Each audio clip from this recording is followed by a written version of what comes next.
Welcome to the Tech Egg. Don't get scrambled. Enjoy the video. In this video, I will explain how to make a delicious marinara sauce using diced tomatoes. First, let's gather our essential ingredients. You'll need one 28-ounce can of quality diced tomatoes, 2 cloves of garlic, and 1/4 cup of fresh basil.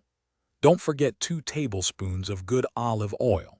These simple components are the foundation for a rich and flavorful sauce that's perfect for any pasta dish or as a dipping sauce. Now, let's start building that incredible flavor. Begin by heating 2 tablespoons of olive oil in a large pot or Dutch oven over medium heat. Once shimmering, add your finely minced garlic. Sauté it gently for about 1 minute, just until it becomes fragrant. Be very careful not to let it brown or burn, as burnt garlic can make your sauce bitter. A small pinch of red pepper flakes can also be added here for a little kick. With your aromatics ready, it's time for the star ingredient. Carefully pour in the entire 28-ounce can of diced tomatoes. Give it a good stir to combine everything. Season the sauce with 1/2 teaspoon of salt and 1/4 teaspoon of black pepper.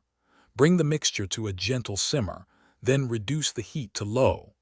Let it cook uncovered for at least 20 minutes, allowing all those wonderful flavors to meld together beautifully. Almost there. For the perfect finish, stir in your 1/4 cup of fresh chopped basil. The fresh herbs really brighten up the sauce.